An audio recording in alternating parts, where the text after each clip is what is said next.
सत्संग जी, प्रेम से कहना सत्संगत, रहमतों की ये जो बरसात जीवन में, इस बरसात में भीगने का अवसर जो हमें मिला है, सत्य शामिल हो जाए, ये परमात्मा शामिल हो जाए, तभी मुमकिन है। एक एक महापुरुष, एक एक संत, एक एक बच्चा दिल के भाव रख के जा रहा है। वो शब्द इस आत्मा से, इस परमात्मा का जब मिलन हुआ तो उसकी खुशी का इजहार, उस मिलन का इजहार करते हुए शब्द हैं कि सदगुरु के चरणों के द्वारा जब ये भक्ति जीवन में आती है, ये ब्रह्म ज्ञान जीवन में आता है, इस परमात्मा के दर्शन जब मुझे हो जाते हैं तो वो पहली सीढ़ी, इस परमात्मा को जब मैं जान लेता हूँ, देख लेता हूँ, तो ये शुरुआत होती है। तो दास भी यही सोच रहा था कि अक्सर सुनते हैं स्वार्थ की परिभाषा कि बहुत स्वार्थी है, इसको सिर्फ अपनी पड़ी है, सिर्फ अपने बारे में सोचता है। पर इसी शब्द को अगर इस प्रकार देख लें कि स्वार्थ मतलब स्वयं का अर्थ, मेरा अर्थ, मैं हूं कौन, मेरा मूल अर्थ क्या है, ये सवाल जिसके जीवन में आया, स्वार्थ सही मायनों में जिसके जीवन में आया, अपने बारे में अगर कुछ सोचना ही है, अपने बारे में कुछ करना ही है, अपने ऊपर कोई परोपकार करना ही है, सही मायनों में स्वार्थी अगर होना है, तो जिस कारण ये तन मिला है, जिस कारण ये अवसर मिला है, इतना स्वार्थी मैं हो जाऊं कि इस कार्य को पूरा कर लूं जो सिर्फ और सिर्फ इस योनि में पूरा हो सकता है। इतना स्वार्थी मैं हो जाऊं कि इसका जवाब ढूंढ लूं कि मैं हूं कौन। खुद को जानूंगा तभी तो खुद के बारे में सोच सकूंगा, खुद को जानूंगा तभी तो खुद के ऊपर कोई परोपकार कर सकूंगा, कुछ हासिल कर सकूंगा। और इनकी कृपा से जिस जिसको भी स्वयं का अर्थ मिला है, जिसका ये स्वार्थ पूरा हुआ है, फिर उसका स्वार्थी होना सारी मानवता के लिए परोपकारी हो जाता है कि वो अपने अर्थ को, अपने मूल को इस प्रकार जानता है कि मोही तो ही मोही अंतर कैसा। खुद का अर्थ जानने के बाद मेरा स्वार्थी हो जाना या किसी ब्रह्म ज्ञानी का स्वार्थी हो जाना मतलब है कि सबका भला करो भगवान, ये मेरा स्वार्थ बन जाता है। तो ऐसा स्वार्थ मुबारक है जो स्वयं के अर्थ से शुरू होता है। इस सवाल से ही अध्यात्म, मुक्ति, मोक्ष की यात्रा शुरुआत। मैं कौन हूं, मेरा अर्थ क्या है, मेरा मूल क्या है। गौतम बुद्ध का जीवन देखते हैं, जब पैदा हुए, अपने राज्य के राजा के इकलौते बेटे, तो उनको सिर्फ और सिर्फ सजावटें, सुनहरी चीजें दिखाई जाती थीं। पर किसी वक्त जब बाहर निकलना हुआ और देखा कि ये शरीर किस प्रकार ढल जाएगा, किस प्रकार जीवन में दुख आएगा, तो मानो कि जीवन से भरोसा ही उठ गया कि अगर इसे जीवन कहते हैं तो ये तो जीवन ही व्यर्थ है। इसे अगर जीवन कहा जाता है कि आज ये जोबन चढ़ा हुआ है और कल इसने दरिद्र हालत में पहुंच जाना है, तो ये जीवन ही व्यर्थ है। और बस वहीं से शुरुआत हुई स्वार्थ की, स्वयं के अर्थ की। घोर तपस्या करते करते उस सवाल का जवाब मिला, तो वही सिद्धार्थ गौतम बुद्ध हुए। और सिर्फ एक सार उस बात का कि जीवन सिर्फ ये नहीं हो सकता, निद्रा भोजन भोग भय, और उसके बाद सिर्फ और सिर्फ ये दुख, हासिल कुछ होना नहीं। और वहीं सदगुरु कह रहे हैं विस्तार अगर करना है तो निद्रा, से जागृति की ओर का विस्तार। बहुत जी लिए सोते सोते, बदल नहीं पा रहा, क्योंकि उसकी व्यर्थता का एहसास मुझे नहीं हो रहा है। और जब ये बात समझ में आने लगती है कि हासिल क्या हुआ, सिकंदर की मैं बात कर देता हूं, कह देता हूं, पर हासिल क्या हुआ, तो फिर वही बात के उम्रे दराज मांग के लाई थी 4 दिन। या तो आरजू कर रहे हैं इंतजार, हासिल कुछ नहीं। जब तक मुझे मेरे मूल स्वरूप की पहचान ना हो जाए, जब तक इस मूल स्वरूप को, अपने अर्थ को मैं देख ना लूं, जान ना लूं, उसका एहसास ना कर लूं, तब तक जो जीवन जिया जा रहा है वो व्यर्थ, निद्रा का जीवन। अक्सर सपने भी आते हैं, इस बात पर सबने ध्यान दिया होगा, अगर नहीं दिया तो दे के देखें तो इस बात का एहसास होगा कि सपने में इस बात का एहसास तो होता है कि मैं हूं, मेरे आसपास चीजें घट रही हैं, मैं कुछ कर रहा हूं, कुछ मेरे साथ हो रहा है। कभी कभी सपना इतना ज्यादा गहन कि सुबह उठकर भी कुछ समय लग जाता है होश में आने के लिए कि सच क्या था, सपना क्या था। पर सपना चाहे गहन हो, बुरा हो, अच्छा हो, सुनहरा हो, जैसा मर्जी हो, कभी गौर करेंगे तो सपने में अपना चेहरा नहीं दिखाई देता। ये तो लगता है मैं हूं, पर सपने में कभी अपना चेहरा नहीं दिखाई देता। जैसे स्वप्न में अपना चेहरा नहीं दिखाई देता, वैसे ही जब तक अपने इस मूल का एहसास किए बगैर मैं जी रहा हूं, मतलब ये सपना, मतलब ये वही दरिद्र जीवन में जी रहा हूं। और बस यही जागृति का विस्तार सद्गुरु कर रहे हैं कि अपने पल पल में खुद को देख के जियो, खुद को जान के जियो। तुम हो क्या, तुम्हारा अर्थ क्या है, पूरी तरह से स्वार्थी होकर जियो। खुद को जान लो, पहचान लो। ये विस्तार, इससे ऊपर कोई विस्तार नहीं।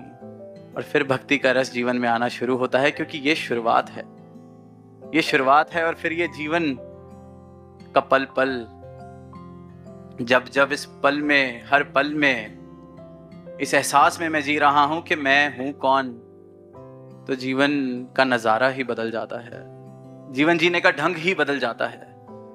कल सदगुरु माता जी ने फरमाया गहराई के बारे में कि जीवन गहरा हो, विस्तार हो जीवन में। मैं वाला जीवन है, निद्रा वाला जीवन है। कोई छोटा सा पत्थर भी मुझ पे गिरता है तो तरंगे उड़ जाती हैं। जैसे कल एक एग्जाम्पल लिया, बाल्टी छोटी सी, उसमें पत्थर फेंका, पानी उछल गया, तरंगे उठ गईं। ऐसे ही कोई जरा सत्कार की नजर से मुझे नहीं देखता, तरंगे उठने लगती हैं, परेशान होने लगता हूं, जल सा जाता हूं, भुन सा जाता हूं। ऐसी हालत, तरंगे, देखा कैसे नहीं। फिर थोड़ा सा विस्तार कि किसी के देखने से नुकसान नहीं, पर कोई गाली दे जाए तब तरंगे उठ जाती हैं।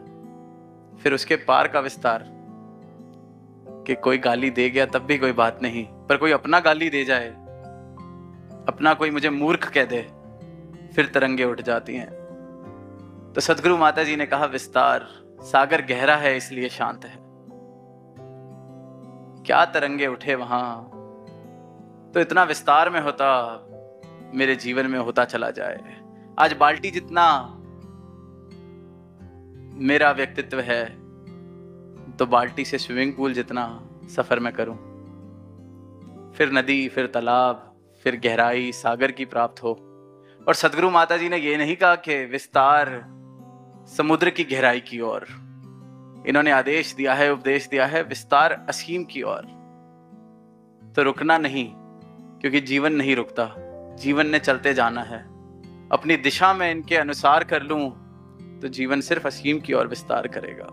दास ने कुछ समय पहले वो जो भाव, जो बाबा जी अपनी विचार में कहते थे कि जीवन में किसी की बात को पत्थर पर लकीर की तरह नहीं, पानी पे लकीर की तरह लिया जाए, तो मन में वही भाव आए कि अगर मेरा जीवन की अवस्था यही है कि अभी पत्थर पर लकीर, माफ नहीं कर पाता, भूल नहीं पाता,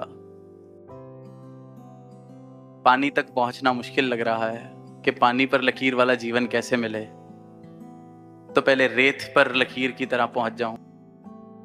इतनी भी पक्की लकीर ना हो जाए कि कोई माफी मांग ले, मैं माफ ना कर पाऊं, कम से कम उस जगह कि रेत पे लकीर, किसी ने माफी मांगी, पानी पड़ गया तो वो लकीर मिट गई। और वहीं से फिर मेरा विस्तार धीरे धीरे पानी पर लकीर की तरह, वही जैसे पानी पर लकीर लगाने की कोशिश की जाए, बनते बनते साथ ही मिटती जाती है। और फिर ये ऐसी कृपा करें कि असीम की ओर मेरा विस्तार हो जाए कि हवा पर लकीर पड़ती ही नहीं, पानी जितनी लकीर भी ना पड़े। अब ये तभी हो सकता है जब खुद का बोध हो जाए, मैं हूं कौन ये पता चल जाए, क्या अस्तित्व है मेरा मुझे पता चल जाए। तभी फिर सीमित दायरों से जीवन असीम की ओर बढ़ना शुरू हो जाता है। कहना बहुत आसान है, दोहराना बहुत आसान है, पर दोहरा देना, कह देना, रट लेना, पढ़ लेना, वो मेरी नॉलेज बैंक को जरूर डिस्प्ले कर सकता है, उसको याद जरूर कहा जा सकता है, पर समझ तब तक नहीं कहा जा सकता जब तक इस भाव को जी ना लिया जाए। मैंने कह दिया हम ब्रह्मास्मि, मैं ब्रह्म हूं। बहुत ज्ञानियों ने यह बात कही, बहुत ज्ञानियों ने, पर जी कितनों ने?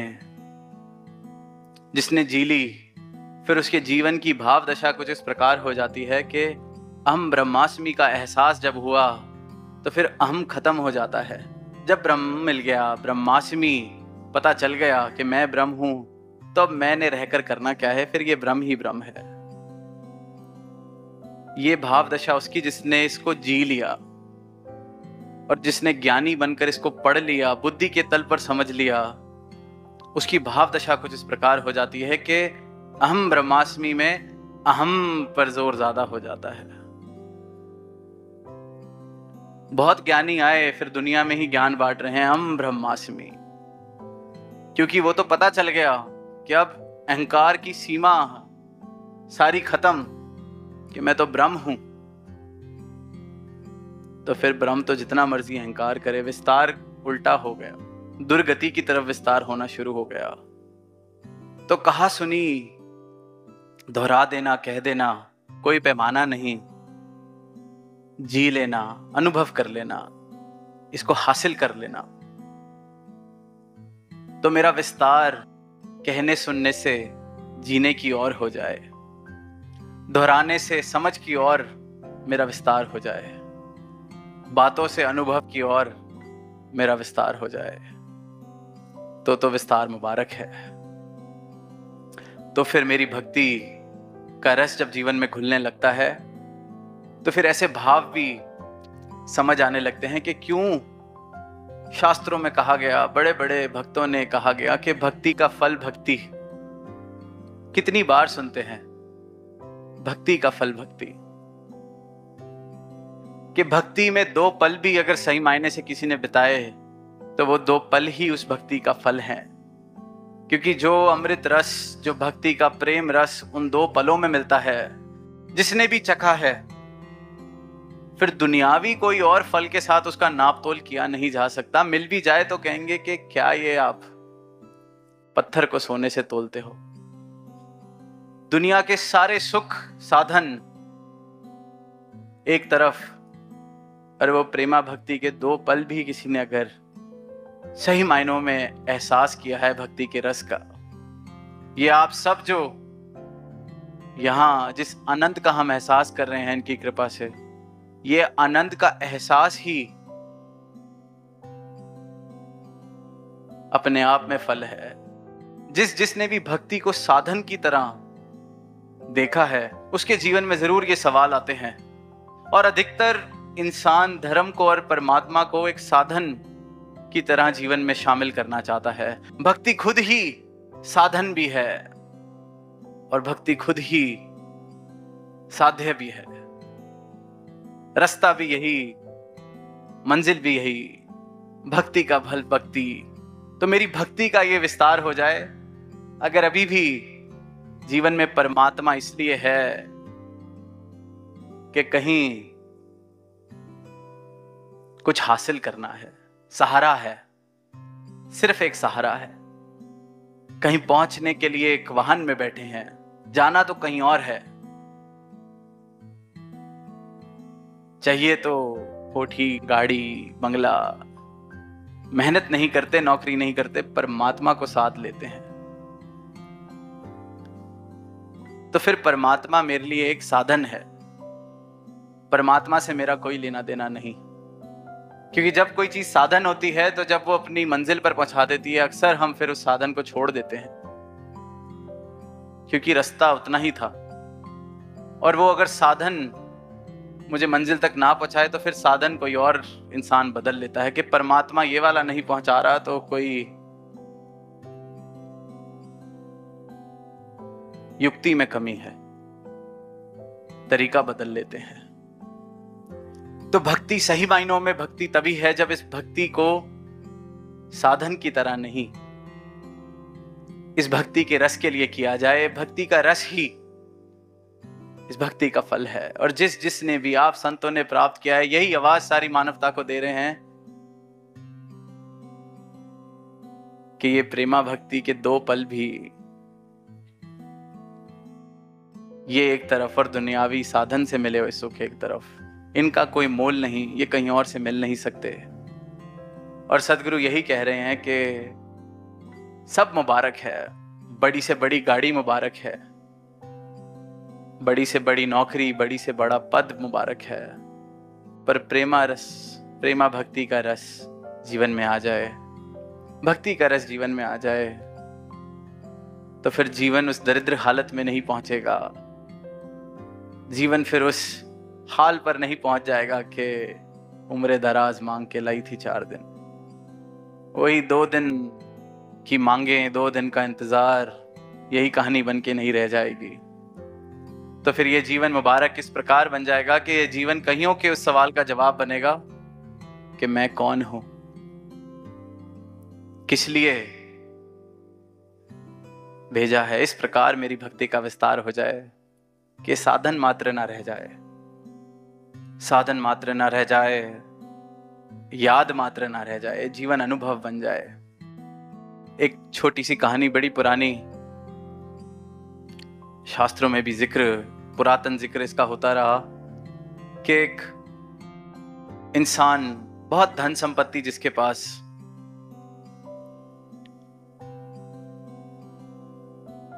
इतनी धन संपत्ति कि सोचा अब 3 बच्चे हैं, ये कैसे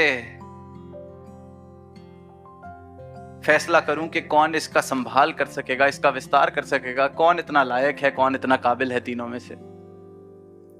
तो एक दिन तीनों को बुलाता है और एक एक पोटली तीनों को देता है और कहता है कि मैं चंद वर्षों के लिए एक तीर्थ यात्रा पर जा रहा हूं, 4 या 5 वर्ष बाद लौटूंगा, और इस पोटली में जो तुम तीनों को मैंने दी है बीज हैं, और जब मैं वापस आऊं तो तुमने मुझे ये बीज वापस करने हैं और बड़े ध्यान से इनकी संभाल करना और मुझे यही बीज लौटाना, क्योंकि इन पर बहुत कुछ निर्भर करता है। तो वो इंसान फिर अपनी यात्रा की ओर बढ़ जाता है और पीछे से 3 बच्चे अपने अपने हिसाब से जो भी उन्होंने उस पोटली के साथ करना था वो करते हैं। 5 वर्ष बाद जब वापसी होती है तो सबसे पहले सबसे बड़े बेटे को बुलाते हैं कि तुम्हें पोटली दी थी, मेरे बीज मुझे लौटाओ। तो कहते हैं जरा रुकिए, अभी लाया। घंटे 2 घंटे बाद वापस आता है और लगभग उतनी ही वजन के बीज लौटा के हाथ में रख देता है। तो पिताजी कहते हैं कि ये ये वो बीज नहीं है। कहते हैं आप जो मुझे बीज दे के गए थे, बड़ा बेटा कहता है, उनकी संभाल कैसे करनी है, मुझे तो यही सूझा कि उनको मैं बाजार में बेचाऊं, और जब आप वापस आएंगे तो उतने ही बीज आपके लिए तब खरीद के आपको दे दूंगा। पर उन्होंने कहा ये वो बीज नहीं, मैंने अपने बीज तुमसे मांगे थे। खैर कोई बात नहीं। दूसरे बेटे को बुलाया जाता है कि बीज लौटाए जाएं। कहते हैं जरा रुकिए। वो 10 मिनट में वापस पोटली देता है हाथ में। पोटली वही की वही, पर उस पोटली में से अब दुर्गंध आ रही थी। तो वो खोल कर देखते हैं, बीज तो वही के वही होते हैं पर सड़ चुके होते हैं। कहता है ये क्या है, ये क्या हाल कर दिया इन बीजों का। तो कहता है आपने संभालने के लिए दिए थे तो मुझे और कुछ नहीं सूझा, मैंने तिजोरी में संभाल कर रख दिए कि आप जब आएंगे को वापस कर दूंगा। तो वो कहता है कि बड़े बेटे ने कम से कम जिंदा बीज तो दिए थे, तूने तो इनको साड़ ही दिया है। खैर कोई बात नहीं। तीसरे बेटे को बुलाया जाता है, मेरे बीज मुझे लौटाए जाएं। पिताजी कहते हैं, तो कहते हैं आइए मेरे साथ। घर के पास 2 कदम पर एक बगीचा दिखाया जाता है। कहता है ये रहे आपके बीज, अभी फूल बने हैं, कुछ समय में फल लगेंगे और फिर बीज दोबारा आएंगे तो मैं आपके बीज आपको लौटा दूंगा। पर जो बीज आप मुझे देके गए थे उनको लौटाने का यही एक तरीका था कि उनको बो दिया जाए, वरना वो सड़ जाते, क्योंकि वो तो जिंदा चीज आपने मुझे दी थी। अब 5 वर्ष बाद आप मुझे मिले हैं, मैं ही वो इंसान नहीं, मैं भी बड़ा हो गया हूं, तो वो जिंदा चीज आपने मुझे दी तो बाजार में बेचना ठीक नहीं लगा, क्योंकि वो फिर वो बीज ठीक नहीं रहते, वो बीज बदल जाते, जैसे कि बड़े भाई ने किया। तिजोरी में रख देता तो सड़ जाते। और मैं आपसे बस यही माफी मांगता हूं कि वो यही एक माफी कि ये वो बीज नहीं और उतने नहीं, लाख गुना बीज हो गए, लेकिन ये बीज अपनी यात्रा में विस्तार कर रहा है। वो मैंने बोया, वो पौधा बना, फूल खिले, अब फल बनेगा और लाखों की तादाद में मैं आपको वो बीज वापस करूंगा। तो ये जो विस्तार है ये पल पल हो रहा है। जिंदा है, ये जीवन है तो ये चलता हुआ है। चलना किस ओर है, विस्तार किस तरफ करना है। खुद को रोक लेंगे तो सड़ जाएंगे। पानी गंदा, रुका हुआ पानी गंदा हो जाता है। संसार में बेचाएंगे तो जिस मूल के लिए मिला था, परमात्मा ने जैसा का जैसा भेजा था वैसा परमात्मा को लौटेंगे कैसे। एक ही तरीका है, विस्तार असीम की ओर। इनके चरणों में खुद को समर्पित कर दिया जाए। फिर वो पौधा बनाए, पेड़ बनाए, वापस फल, फिर वापस बीज। विस्तार ही विस्तार है। इस कुदरत में, इस कादर ने जो कुदरत बनाई है उसके भी हर कोने में विस्तार देखने को मिलता है। मानव ने किस ओर विस्तार करना है, किस तरफ बढ़ना है, इसी सवाल का जवाब सदगुरु अपने ब्रह्म ज्ञान से दे रहे हैं, अपने उपदेशों से दे रहे हैं कि ये चुनाव है।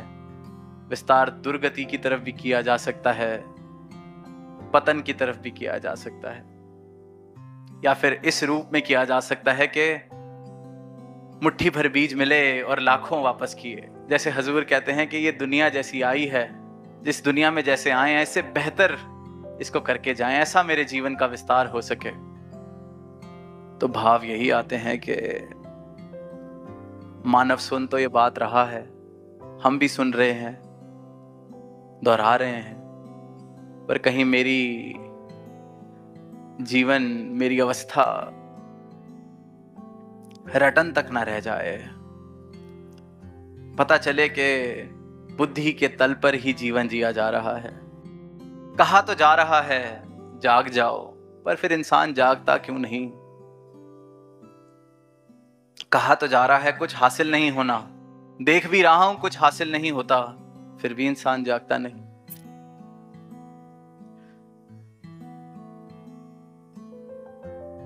कहा जाता है कि इंसान वैसे तो खुद को बड़ा तार्किक मानता है, पर कुछ कुछ चीजें वो बिल्कुल तर्क से उल्टी करता है।